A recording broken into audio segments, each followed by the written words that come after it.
In 1987, a geeky and ambitious girl named Jenna Rink dreamed of being attractive. The little girl is not a head-turner, so she tries her best to belong to the Six Chicks, a group of popular, bullying, and attractive ladies on the campus. Tom Tom, the group's leader, was taking advantage of Jenna. It was fine to the lady because the Six Chicks were close to Chris Grandy, her ultimate crush. Chris is the most popular guy in school, and all the girls are dying to be noticed by him. Jenna believes if she becomes Six Chicks, Chris will lay his eyes on her. Matt, her chubby childhood best friend, wants to wake her up from being delusional. It was obvious that the Six Chicks would never be her friends, and Chris won't ever like her. Jenna disagreed. She kept insisting she was one step closer to having his heart. Jenna will soon be celebrating her 13th birthday. She will throw a party at home after the Six Chicks accept her invitation. The special day came, and Jenna was so excited about her birthday celebration later. Matt, who dreamed of being a photographer, grabbed his camera and took photos with the birthday girl. Suddenly, Tom Tom and the group were walking toward them. All the students make their way as the Six Chicks pass by them. Matt hates the overconfident Six Chicks, so he excuses himself to Jenna and promises to wait outside.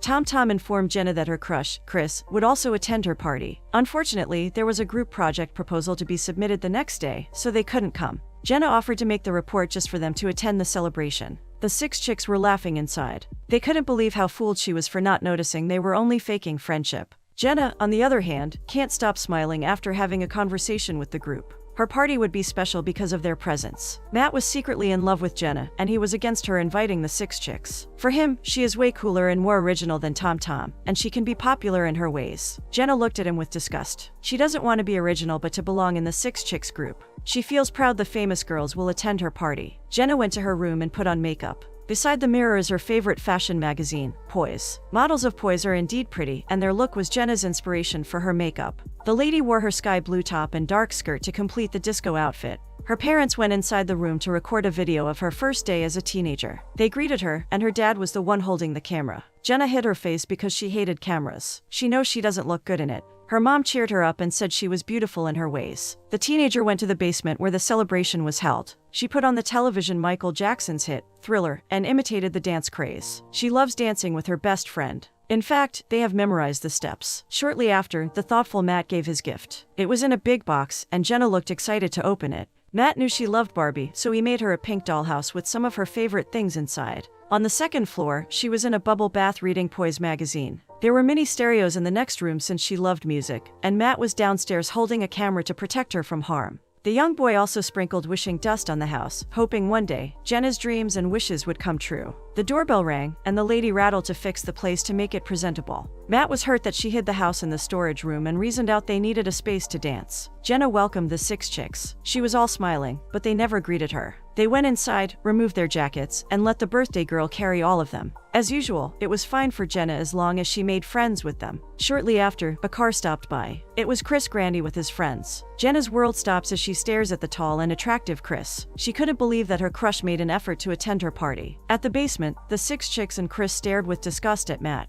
He was playing old disco music that wasn't their type. They call him a freak for dancing to an outdated song. The bully, Tom Tom, stopped the music, so Matt asked permission to leave Jenna to get his instrument. After he left, Tom Tom suggested they should play 7 Minutes in Heaven. She blindfolded Jenna in the closet and told the lady that Chris would be the one to come first inside. The teenager got excited and hid in the cabinet as instructed by Tom Tom. Little did she know, the Six Chicks and the boys left after finding the project proposal she had made. They also brought with them some snacks from the party. On their way to escape, they met Matt, who was confused about them running away. Tom Tom said Jenna was waiting for him in the cabinet. Matt got excited, thinking Jenna wanted to see him. He opened the cabinet and saw her inside, blindfolded. Jenna, on the other hand, was delighted to hear that someone had opened the closet. She slowly removed her blindfold but freaked out seeing Matt in front of her. She pushed him away and discovered that the Six Chicks and Chris had left. Jenna got mad at Matt. She thought he was the reason why her friends went away. She banged the cabinet's door and cursed everyone. She hates everything in her life, even herself. Jenna wished to be 30, flirty, and thriving, like the article in Poise magazine. She believes that her 30-year-old self is beautiful and successful.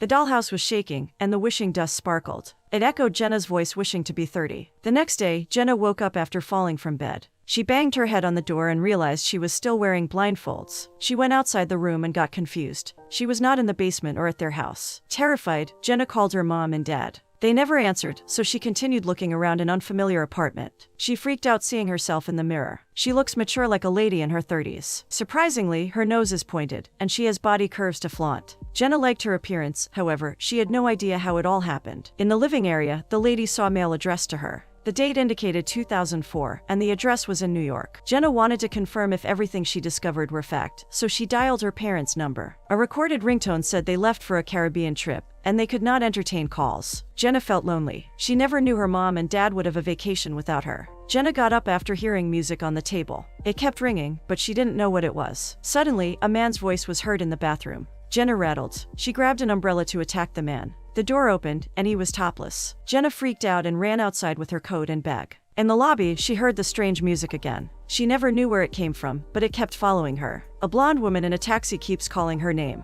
She was forcing her to get inside because they would be late for work. Jenna had no idea who she was and why she knew her. She refused to go with her, but the topless man from the apartment looked out the window, calling her name. Jenna had no choice but to go with the blonde lady. She also learned that the strange music was coming from a cell phone, a portable communication device used in the year 2004. Lucy, Jenna's workmate and best friend, wondered why the lady acted strange. She kept calling her earlier, but she never responded. She might be drunk last night, so she forgot about the emergency meeting that would start in 10 minutes. Inside the taxi, Jenna told Lucy she had a weird dream and woke up in 2004. She was sure to be 13, and she recently celebrated her birthday. Lucy laughed at her and thought she was pregnant. Jenna swore she was not lying, and a strange man was also inside her apartment. Lucy was stressed at work, so she let her talk until she got tired. Jenna was amused to see they were heading to the Poise magazine building. She freaked out, learning she was a big-time executive editor of the company. Inside, everyone was all busy with paperworks. The lady was amused. She got an assistant named Arlene, and she was asking what coffee to buy. Richard, the boss, complained that Lucy and Jenna were late again. He seemed bothered about something, and they headed to the conference room. Jenna sat on her chair as if she knew about their topic. Arlene gave her the coffee and asked what else she wanted. She remembered her best friend Matt, so she requested her to find his address. Jenna fell to the floor after the boss raised his voice. Everyone in the meeting looked at her and found her strange. She used to be a formal, high-tempered, brilliant editor, but she was wearing nighties today. Lucy explained she attended a party last night and woke up late. Richard tore Sparkle's magazine in front of them. Sparkle is Poise's biggest competitor in the industry, and he wondered why they've had similar magazine issues since the start of the year. And currently, in the June issue, they featured the same model, front page, and magazine title for the month.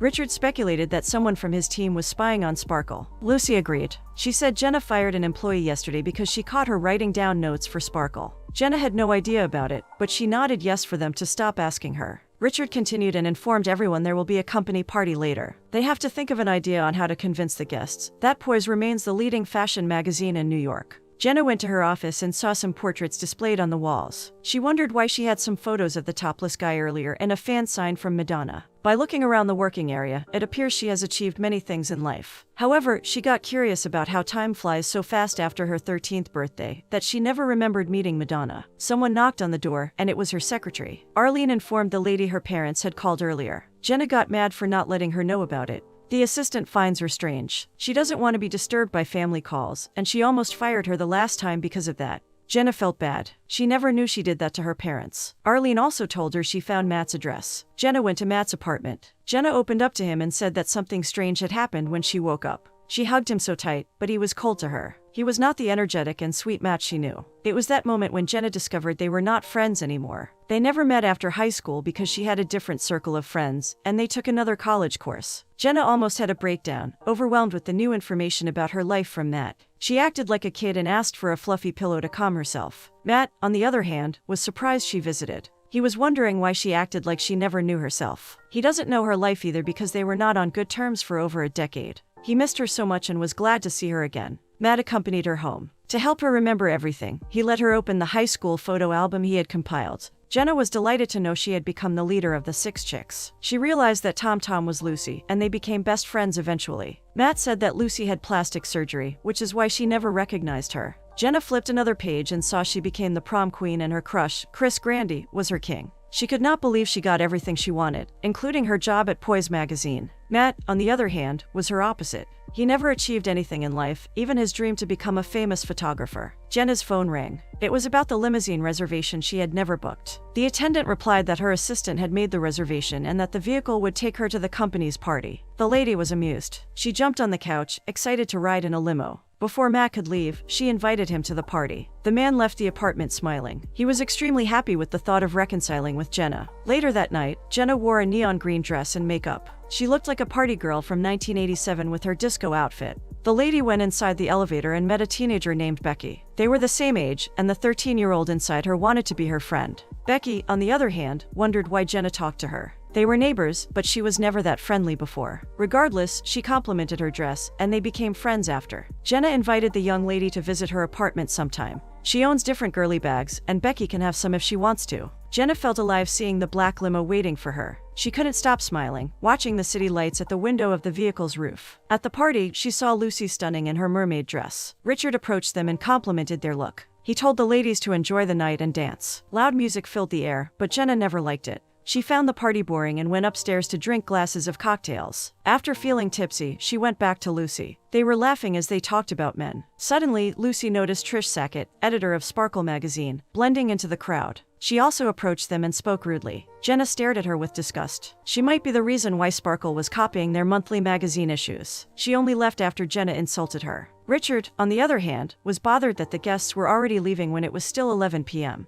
They were not interested in Poise anymore, and it concerned him. He approached Lucy and Jenna about it. Jenna told the man it was the music that made the party boring. Lucy and Richard disagreed because their declining sales made the people not interested. Jenna insisted she was right. The lady went to the music operator and requested something. The DJ played Michael Jackson's hit Thriller. Jenna went to the dance floor all alone. She was embarrassed at first, especially when the spotlight beamed on her. The crowd watched the lady and laughed. Lucy and Richard wanted to hide out of embarrassment for Jenna. However, people making fun of her never stopped the lady from dancing to her favorite song. She showcased her moves and looked confident on the floor. Her movement was on point, and the crowd was impressed with her. Matt came and saw his best friend all alone dancing. He joined her when the spotlight was focused on him. Jenna was delighted to see Matt supporting her. They never danced it for almost 15 years, but the muscle memory worked. They looked good together, and everyone was encouraged to join the dance craze. The crowd became alive, and more people showcased their Thriller moves. Lucy and Richard also joined. The boss danced to the beat and proudly showed everyone he could moonwalk.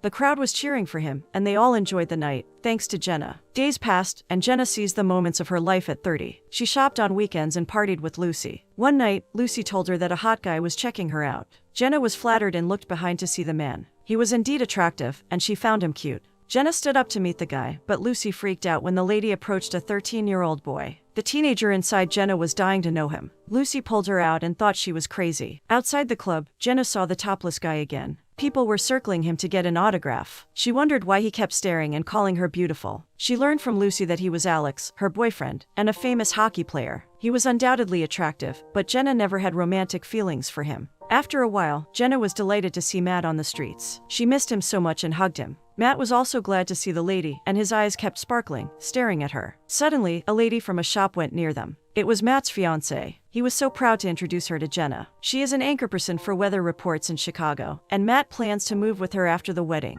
Jenna felt heartbroken. She was surprised to find out her best friend would be marrying soon. It felt awkward, but she pretended to be happy for him. Alex approached them. Jenna introduced him as her boyfriend. Matt was too stunned to speak since he was a fan of Alex. After a fun conversation, Matt and his fiancée left. Alex invited Jenna to go to his place. Before she agreed, she consulted Lucy first if it would be safe to go alone with him. The lady finds her crazy. She wanted to date a teenage boy but hesitated to go with her boyfriend. The next day, Becky seeks Jenna's advice about love. The teenager fell in love with the boy, but he never felt the same. Jenna told her that love is a battlefield and she must fight for the one she loves. Becky was impressed by her lines. She can count on her like a big sister. After the quick conversation, Jenna headed to the office. Inside the conference room, the editors and writers were thinking of exciting topics for the magazine. Suddenly, Richard came in with bad news. Poise only made 600,000 sales compared to Sparkle's million. The directors instructed him to redesign Poise or else they will lose their job. Lucy finds it impossible to redesign since Poise is a long-time magazine in the city. Jenna, on the other hand, was positive they could do it.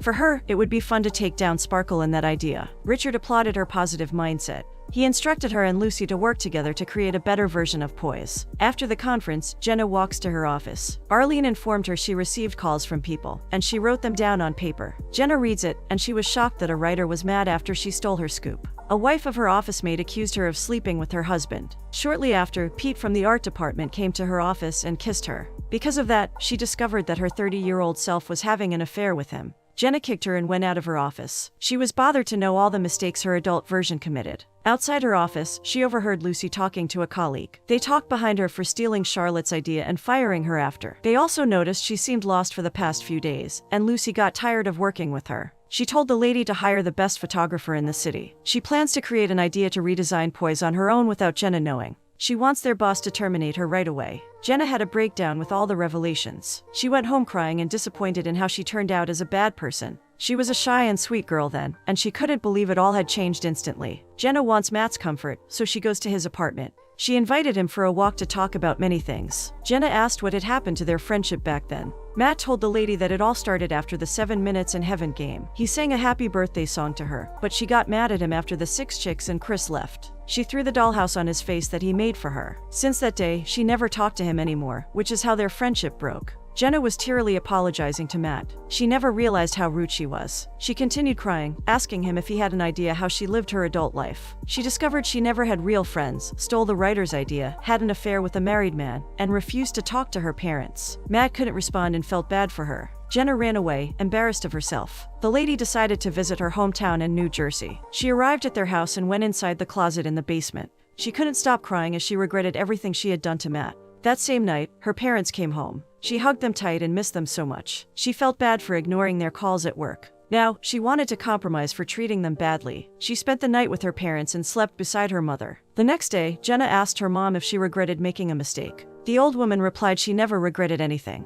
She was even glad because those mistakes taught her to make things right. Jenna returned to New York feeling motivated. This time, she wants to do the right thing, like her mom. She looked at the high school photo album that Matt had made himself. Suddenly, an idea popped into her mind. Jenna worked overtime for the whole week. She met Lucy on the elevator, who was also working late. She boasted about an idea for the redesign, but she wanted to do it on her own. Jenna was never bothered. She revealed she was also working on something, and her confidence left Lucy intimidated. The next day, Jenna met Matt at the park. She wants to hire him for a week to work with her. Matt, on the other hand, was delighted to accept such opportunity. He was willing to take on the project to improve his photography skills. Jenna cast people from young to old with unique stories to tell. She wants to feature the real life of different ages in the magazine. Matt and Jenna had fun working together, which was reflected in their output. Matt captured the most amazing photos since he started photography. After the tiring week, Jenna invited him out to eat some Razzles, their favorite candy when they were kids. Fortunately, it was available in the old candy store. They went out walking in the cold breeze of the night. They had fun eating Razzles and reminisced about the good old days. Jenna stared at Matt and confessed he was the sweetest guy she had met. Matt was flattered and invited her to play swing at the park. They attempted to swing farther, but both landed on the ground, laughing. Matt couldn't hide his happiness being with his best friend. He was lost in the moment and kissed her. It was the most romantic gesture that he showed to Jenna. Jenna, on the other hand, feels she is floating in the clouds. It was so magical that she shared it with Becky and her friends. The little girls were amused by her love story since they also dreamed of meeting a guy like Matt. They asked Jenna if she was in love with him. Silence filled the air. Jenna explained their relationship is complicated, and it's not meant to be shared with teenagers like them. She promised to share it once they all grew up. She ended the night by telling them to fight for the ones they love. The next day, Jenna prepared the visual aid for the proposal to redesign Poise. She asked Arlene's help to print out the photos. The assistant was impressed by Matt's photography. Because of his outputs, Jenna and her team were motivated to work hard to give justice to his talent. Matt, on the other hand, was looking forward to his date with Jenna. The lady promised to celebrate the night after presenting the proposal to Richard. He marked the calendar to make sure he won't forget the special day. Suddenly, someone covered his eyes to surprise him. Matt got excited. He never expected Jenna to arrive, but it turns out it was his fiancée, Wendy. She wanted to surprise him, so she never informed him she had returned home. On the day of the presentation, Richard freaked out after learning that Jenna was working on another idea instead of doing it with Lucy. He felt nervous about her plan, knowing she had seemed lost for the past weeks. Jenna replied it was never a bad idea because he would have more choices. Richard commanded her to stop working independently and let Lucy present the idea. Jenna did not listen. She continued printing the materials with Arlene even if they were already late to the conference. Lucy presented her proposal, but it was dull and common. She was pissed that Richard did not like it, so she threw everything around the office. The employees were shocked by the mess she created. It was time for Jenna's idea. She stood in front and presented her crazy plan. Her proposal was about changing the women featured in the magazine. Instead of models, she wants women of different ages with inspiring stories to be featured. For her, it is now time to put life in the magazine and bring laughter, silliness, and joy to the readers. Silence filled the room. Richard stood up and applauded her idea. It will be the proposal he will present to the corporate the next day. Jenna was flattered. She proudly told him that Matt was behind the amazing pictures she showed. Jenna rushed outside to inform Matt that Richard wanted to hire him. Little did she know, Matt went inside the office seconds after she left. Lucy, on the other hand, heard about Jenna's successful presentation. She went to her office to look at her things. She was impressed with the photos and visual aids she used. She felt jealous, so she opened her drawer to find something. Instead of finding more information about the proposal, she found strange mail inside. It was from Trish Sackett. Matt went to Jenna's office and saw Lucy there. Lucy was delighted to see him. She knew he wanted to ask how Jenna's presentation went. She told the guy that Jenna never used his photos because she would love to work with a more established photographer. Matt was hurt, so he left the building. Jenna arrived at Matt's apartment. Wendy opened the door and informed the lady that he had left to get his tuxedo. Jenna learned that their wedding would be tomorrow. She could not explain why she was hurt instead of feeling happy for her best friend. The next day, Jenna was practicing her report for the corporate meeting when Richard interrupted her. The meeting was cancelled because Lucy stole her idea. She presented it to Sparkle, and they hired her as the new editor-in-chief. The photos of Matt were already released and advertised around the city. Even buses were used to promote Sparkle's latest issue, and everyone looked forward to securing a copy. Jenna wondered if Lucy had asked permission from Matt. Richard showed her a copy of the photo release contract that Matt had signed. Jenna grabbed the paper and confronted Lucy about it. Lucy was not bothered. She told her about the mail she found in her drawer. She was communicating with Trish Sackett, which was why Sparkle and Poise's magazine issues were similar for the past months. Jenna froze upon hearing that. She realized that the rumors were true about her stealing ideas from other people. She was also concerned about what Lucy said to Matt. Jenna rushed to New Jersey to talk to Matt. She rode in a taxi and discovered the driver was Chris Grandy. Before, Chris was never interested in her. Now that she's a famous editor, he was dying to date her. He was flirting and kept asking for her number. They were stuck in traffic, so Jenna decided to run. Matt's wedding is about to start. Jenna saw him preparing in his room. She grabbed a flower display to hide as she climbed upstairs to see him. She apologized to Matt for what Lucy said. She also explained she was never the adult Jenna that she was now. The Jenna who stole ideas just to be successful. She also stopped him from marrying someone unless the woman was her. Matt, on the other hand, told her he felt romantic things for the past weeks they were together. However, he realized he could not just turn back the time. They grew apart from each other, and they made different choices and pursued different careers. He chose to marry Wendy, and that will never be changed. He showed her the dollhouse she threw away when she was mad at him. He fixed it, hoping that one day she would talk to him again. A decade passed by, but she never did. Jenna was crying, regretting what she had done to Matt. He was her chubby friend who did everything to make her happy. She requested the dollhouse and is willing to take care of it this time. Before she left Matt, she wished him all happiness with Wendy. Jenna went to her parents' house, just beside Matt's. She looked at the dollhouse, crying. It was only at that moment that she appreciated his gift. If only she could turn back the time, she would love Matt more than how he loves her. The wind blew hard, and the wishing dust sparkled. Jenna became 13 again. She removed her blindfold and saw the chubby Matt in front of her. She never wasted a second and hugged him tightly. This time, she wants to make everything right. A decade passed, and she married Matt. They moved into a pink house, similar to the dollhouse Matt gave her. They looked happy together, eating razzles on the couch.